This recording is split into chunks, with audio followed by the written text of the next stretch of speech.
भारत में न्यायिक सक्रियता के लिए उत्तरदायी कारण। देखो हम इसमें दो जो आपके टाइटल है, कार्यपालिका की निष्क्रियता और स्थायी लोक अदालतों का गठन, हम पिछली क्लास में चर्चा कर चुके। अब तीसरा कारण है विधिक सेवा प्राधिकरण की व्यवस्था। विधिक सेवा प्राधिकरण जो है इसको हम कहेंगे system of legal services authority. देखो न्यायपालिका कार्यपालिका की निष्क्रियता आपको समझ में आ गया, स्थायी लोक अदालतों का गठन जो 1987 में एक्ट आया विधिक सेवा प्राधिकरण अधिनियम, और उसमें 2002 में संशोधन करके स्थायी लोक अदालतें बनाई गई, राजस्थान प्रथम राज्य है। उसी प्रकार संविधान के अनुच्छेद 39A की अनुपालना में सभी व्यक्तियों को न्याय उपलब्ध कराने की दृष्टि से न्यायिक सुधार के लिए विभिन्न विधिक सेवा प्राधिकरणों का राष्ट्रीय, राज्य, जिला स्तर पर गठन किया गया है। विधिक सेवा प्राधिकरण राष्ट्रीय, राज्य, जिला स्तर पर गठन किया गया है विधिक सेवा प्राधिकरणों का। संविधान का आर्टिकल जो 39 है उसकी अनुपालना में सभी व्यक्तियों को न्याय उपलब्ध कराने की दृष्टि से न्यायिक सुधार के लिए विभिन्न विधिक सेवा प्राधिकरणों का, इन प्राधिकरणों का गठन विधिक सेवा प्राधिकरण अधिनियम 1987 यथा संशोधित 1994 के अंतर्गत किया जाता है। ये जो विधिक सेवा प्राधिकरण है, तो विधिक सेवा प्राधिकरणों का मुख्य उद्देश्य यह है कि विधिक सेवाएं सुलभ कराने हेतु नीतियों एवं सिद्धांतों का, मतलब इन विधिक सेवा प्राधिकरणों का मुख्य उद्देश्य विधिक सेवाएं सुलभ कराने हेतु नीतियों एवं सिद्धांतों का प्रतिपादन करना है। न्यायिक कार्यों के शीघ्र निस्तारण करने हेतु, न्यायिक कार्यों के शीघ्र निस्तारण करने हेतु लोक अदालतों या बातचीत और समझौतों के माध्यम को अपनाने के लिए नागरिकों को प्रोत्साहित करना भी इन प्राधिकरणों का दायित्व है। इसके साथ साथ नागरिकों को विधिक ज्ञान देने के लिए, नागरिकों को विधिक ज्ञान देने के लिए विधिक साक्षरता शिविर एवं प्रशिक्षण कार्यक्रम का संचालन करने का दायित्व भी इन प्राधिकरणों का है। इस प्रकार इन विधिक सेवा प्राधिकरणों के विभिन्न कार्यों के माध्यम से न्यायपालिका की सजगता बढ़ी है, सक्रियता बढ़ी है। इस प्रकार इन प्राधिकरणों की भूमिका ने नागरिकों में जागरूकता उत्पन्न करने में अत्यधिक महत्वपूर्ण भूमिका निभाई है, जिसके परिणाम स्वरूप न्यायिक सक्रियता बढ़ी है, क्योंकि अब नागरिक विधिक प्रावधानों से परिचित होने के साथ ही सरलता से न्यायालय के दरवाजे तक पहुंचने लगे।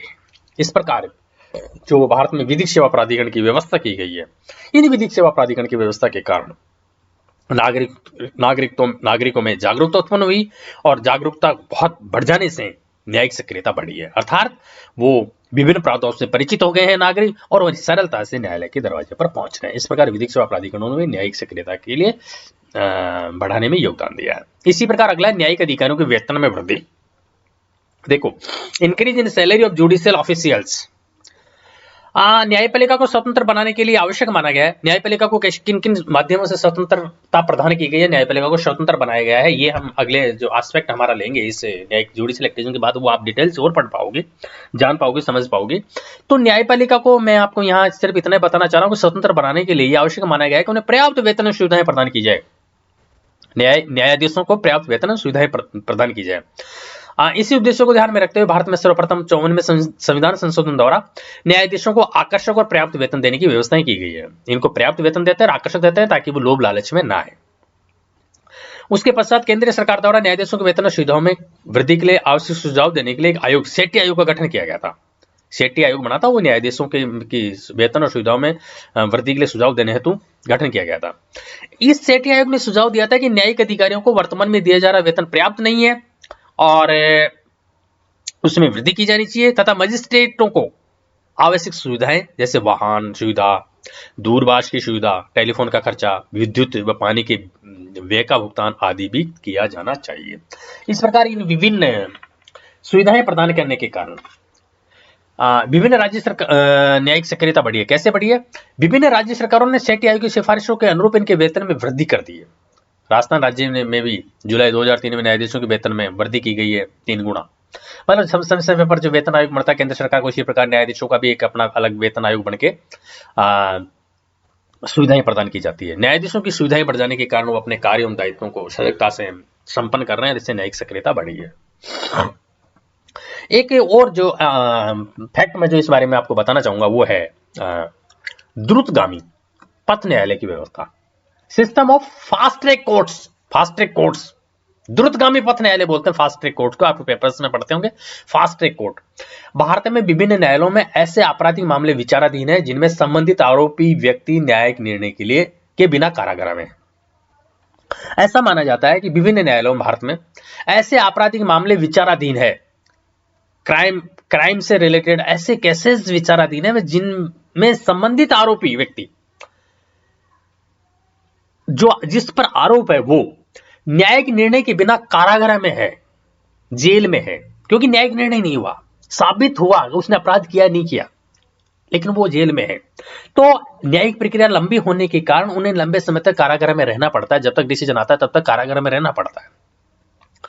यदि ऐसे व्यक्ति को न्यायिक निर्णय द्वारा निर्दोष घोषित किया जाता है, बाद में जब न्यायिक निर्णय आया और उसमें वो निर्दोष हुआ, तो संबंधित पक्ष को कारागार में रहने की अवधि के लिए हर्जाना सरकार द्वारा वहन किया जाता है, जो कि अनावश्यक प्रशासनिक व्यय माना गया है, क्योंकि वो निर्दोष साबित हो गया। तो हर्जाना तो सरकार देगी, लेकिन आप ये भी तो समझिए कि बिना वजह, बिना क्राइम किए अगर कोई व्यक्ति जेल में पड़ा रहता है तो वो भी तो गलत है। तो ऐसी स्थिति को देखते हुए उच्चतम न्यायालय ने निर्देश जारी किए हैं कि प्रत्येक राज्य, जिला एवं अधीनस्थ न्यायालयों में, प्रत्येक राज्य में, जिला न्यायालयों में, अधीनस्थ न्यायालयों में इस तरह की व्यवस्था करे कि ऐसे मामलों का निस्तारण शीघ्र, अतिशीघ्र हो। जो भी ऐसे केस है उनका मामला तुरंत हो। इस व्यवस्था को ही फास्ट ट्रैक कोर्ट्स का नाम दिया गया है। फास्ट ट्रैक कोर्ट, द्रुतगामी फत न्यायालय, हिंदी में द्रुतगामी फत न्यायालय, फास्ट ट्रैक कोर्ट का नाम दिया गया है। इसके अंतर्गत क्या होता है, न्यायालय द्वारा जारी आदेशों की पालना को अनिवार्य बनाया गया है। न्यायिक प्रक्रिया में विलंब होने का प्रमुख कारण यह माना जाता है कि साक्ष्य या गवाह जो होते हैं ना, वो समय पर न्यायालय में उपस्थित नहीं होते हैं। ये एक कारण माना गया कि जो गवाह है जो वो न्यायालय में समय पर उपस्थित नहीं होते हैं। इस बाधा को दूर करने के लिए व्यवस्था की गई है कि इस न्यायालय द्वारा जारी आदेश के अंतर्गत साक्ष्य को न्यायालय में उपस्थित होना आवश्यक है। फास्ट ट्रैक कोर्ट जो समन जारी करेगा, जो आदेश जारी करेगा गवाह को उपस्थित होने के लिए, तो उसको उपस्थित होना आवश्यक है। इसके लिए प्रत्येक जिला स्तर पर उपाधीक्षक, जिला स्तर पर deputy SP, deputy superintendent of police होता है, डीवाईएसपी, वो पुलिस स्तर के अधिकारी को उत्तरदायी बनाया जाता है कि उसको कोर्ट में पेश करें गवाह को। इसके साथ साथ न्यायाधीशों के लिए भी यह निर्धारित कर दिया गया है कि वे प्रतिमाह कम से कम 30 मामलों का निस्तारण करें, ऐसे मामलों का। इस प्रकार फास्ट ट्रैक कोर्ट्स की व्यवस्था भी न्यायिक सक्रियता को बढ़ाने के लिए उत्तरदायी है। इस प्रकार 5 जो मेन कारण है जो भारत में न्यायिक सक्रियता को बढ़ाने के लिए उत्तरदायी प्रमुख कारण है। कार्यपालिका की स्वतंत्रता और स्थायी लोक अदालतों का गठन और विधिक सेवा प्राधिकरण की व्यवस्था और न्यायिक अधिकारियों के वेतन में वृद्धि और द्रुतगामी पथ न्यायालय की व्यवस्था। ये आपको 5 कारण बता रहे हैं। अगर आपसे पूछा जाए कि भारत में न्यायिक सक्रियता को बढ़ने के लिए कौन से प्रमुख 5 कारण उत्तरदायी है। अब यह जान लेने के बाद अगला और इस न्यायपालिका से संबंधित टॉपिक का जो लास्ट एस्पेक्ट है वो भारत में न्यायपालिका की स्वतंत्रता। वो कौन से प्रावधान किए गए हैं जिसमें भारत में न्यायपालिका को स्वतंत्र बनाया गया है? किन प्रावधानों के माध्यम से भारत में न्यायपालिका को स्वतंत्रता, या हम कह सकते हैं भारत में न्यायपालिका स्वतंत्र है? कौन से ऐसे प्रावधान है जिनके माध्यम से ये कहा जा सकता है कि भारत में न्यायाधीशों की स्वतंत्रता सुनिश्चित की गई है?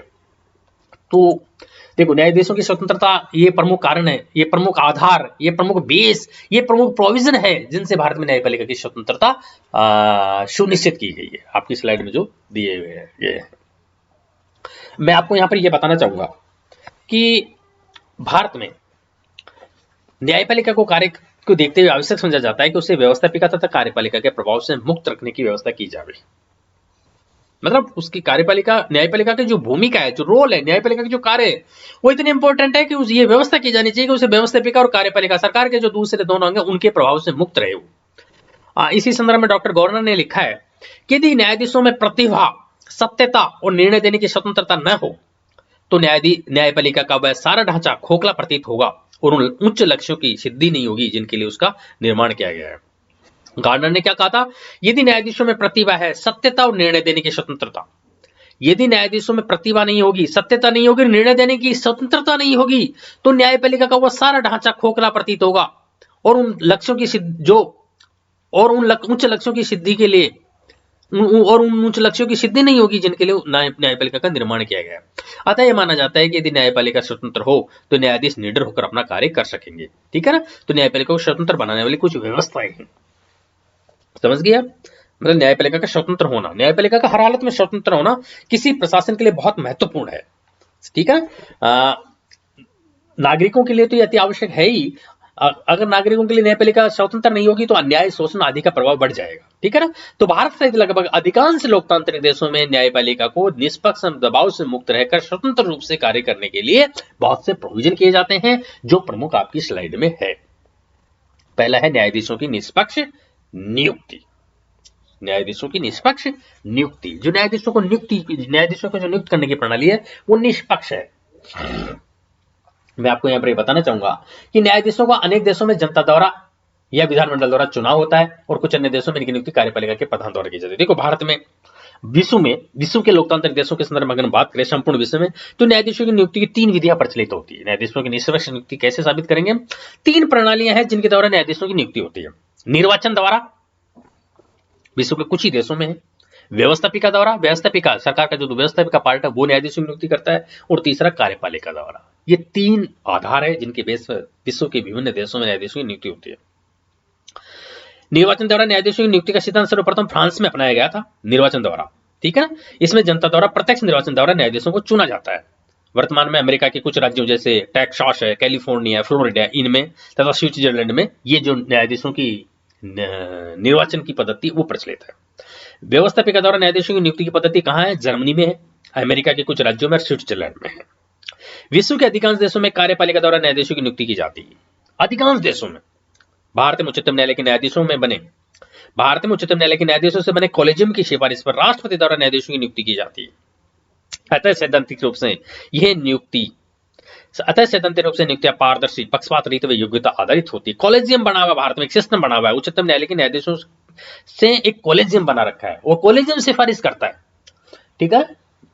तो भारत, कनाडा, ऑस्ट्रेलिया, जापान, संयुक्त राज्य अमेरिका, ब्रिटेन और दक्षिण अफ्रीका में न्यायाधीश जो है वो राज्य के मुख्य द्वारा नियुक्त होते हैं। हमारे भारत के राष्ट्रपति नियुक्त करता है, लेकिन करेंगे किनको? जो उच्चतम न्यायालय का कॉलेजियम बना हुआ है, जो सिफारिश करेंगे उनको नियुक्त करेंगे। तो उच्चतम न्यायालय का जो कॉलेजियम है उनके द्वारा जो सिफारिश आती है उन्हीं को न्यायाधीश बनाने के कारण हम ये कह सकते हैं कि भारत में न्यायाधीशों की निष्पक्ष नियुक्ति होती है, ठीक है।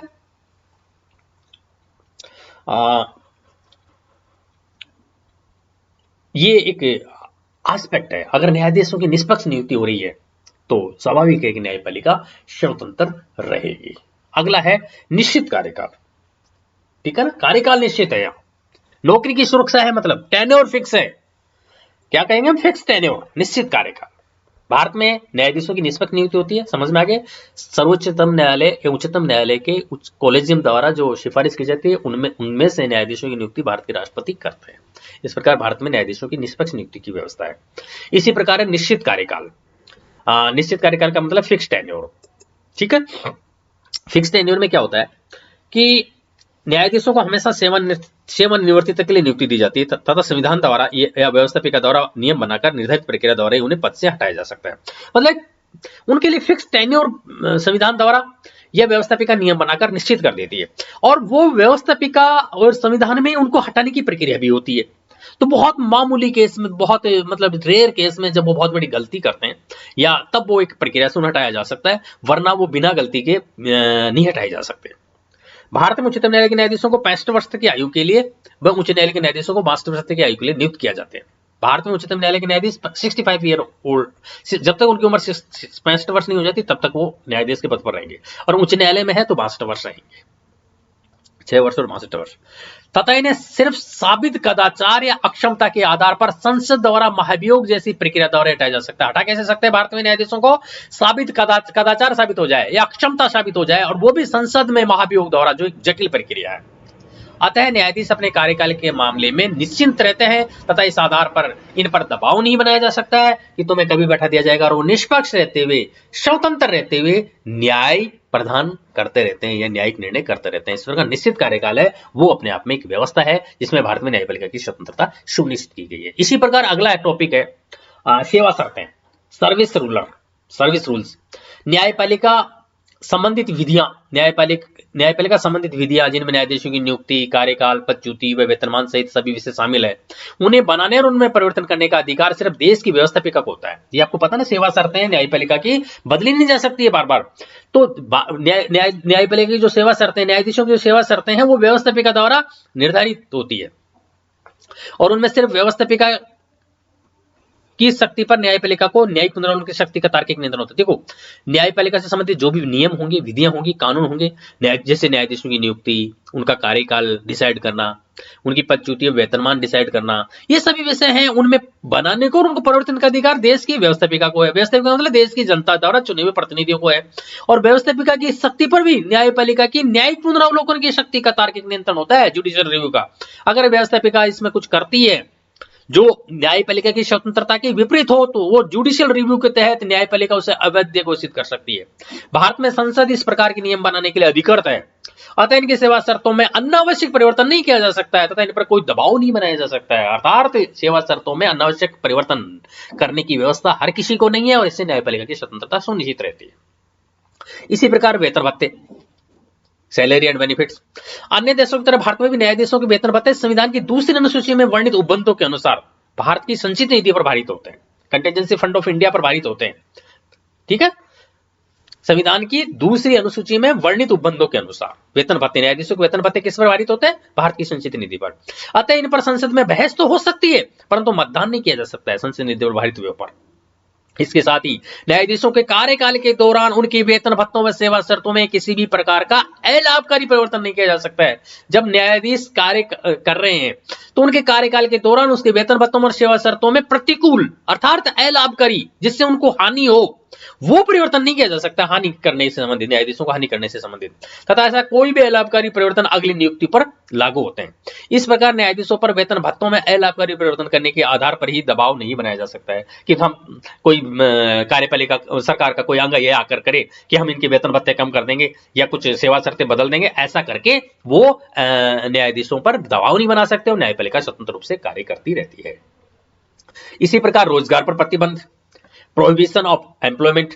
देखो, रोजगार पर प्रतिबंध का मतलब यह है कि न्यायालय के न्यायाधीशों को सेवानिवृत्ति के बाद किसी भी प्रकार के रोजगार में संलग्न होने का अधिकार नहीं रहता है और न ही वह अधिवक्ता के रूप में किसी न्यायालय में कार्य कर सकता है। एक बार जो न्यायाधीश रह गया वो एडवोकेट के रूप में न्यायालय में कार्य नहीं करेगा और किसी रोजगार के रूप में संलग्न होने का अधिकार नहीं रहता। वो सिर्फ निम्न न्यायालय के न्यायाधीशों को उच्च न्यायालयों में नियुक्ति दी जा सकती है। निम्न न्यायालय के न्यायाधीशों को कहां नियुक्त कर सकते हैं? उच्च न्यायालय में।